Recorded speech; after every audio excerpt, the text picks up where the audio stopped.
ಇವತ್ತು ನಮ್ಮ ರಾಜ್ಯದ ಜೀವನಾಡಿ ಏನು? ನಮ್ಮ ರಾಜ್ಯದ ಜೀವನಾಡಿ ರೈತರು. ಈ ರೈತರಿಗೂ ಇರಿಗೇಷನಿಗೆ ಎಷ್ಟು ಕೊಟ್ಟರು? ಇರಿಗೇಷನ್ನಿಗೆ 23,112 ಕೋಟಿ ಕೊಡ್ತೇವೆ ಅಂಥೇಳಿ ಹೇಳಿದರು. ಆದರೆ ಕೊಟ್ಟಿದ್ದೆಷ್ಟು? 19,057.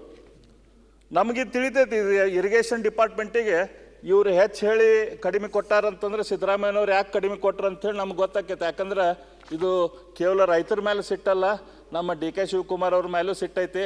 ಹಾಗಾಗಿ ಅವ್ರ ಡಿಪಾರ್ಟ್ಮೆಂಟಿಗೆ ದುಡ್ಡು ಕಡಿಮೆ ಕೊಟ್ಟಾರ, ನಾವು ಇದನ್ನು ಅಂಡರ್ಸ್ಟ್ಯಾಂಡ್ ಮಾಡ್ಕೊತೇವೆ. ಆದ್ರೆ ಬಜೆಟ್ ನೋಡಿ ಮಾತಾಡಿ, ಸಿಟ್ಟು ನೋಡಿ ಮಾತಾಡಬೇಡಿ. ಇಲ್ಲೇ ರೂರಲ್ ಡೆವಲಪ್ಮೆಂಟ್ ನಮ್ಮ ಪ್ರಿಯಾಂಕ ಖರ್ಗೆ ಅವ್ರು ಬಂದರು. ಪ್ರಿಯಾಂಕ ಖರ್ಗೆ ಅವರು ನಮ್ಮ ರಾಜ್ಯದ ಒಬ್ಬ ಉದಯೋನ್ಮುಖ ನಾಯಕ. ಇಲ್ಲ ಅವ್ರು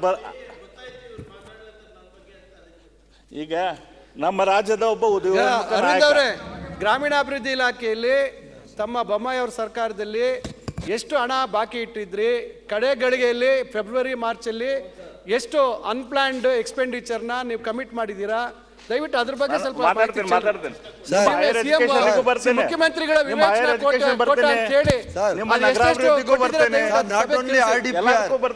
ನಾಟ್ ಓನ್ಲಿ RDPR ಎಲ್ಲ ಇಲಾಖೆಗಳಲ್ಲೂ ಕಳೆದ ಸರ್ಕಾರ ಎಷ್ಟೆಷ್ಟು ಬ್ಯಾಲೆನ್ಸ್ ಇಟ್ಬಿಟ್ಟು ಹೋಗಿದ್ವಿ, ಬಾಕಿ ಅದನ್ನು ಸಹ ಹೇಳಿ ಸರ್. ತೀರಿಸುವಂತ ಬಾಧ್ಯತೆ ನಮಗೆ ಬಂದಿತ್ತೆ.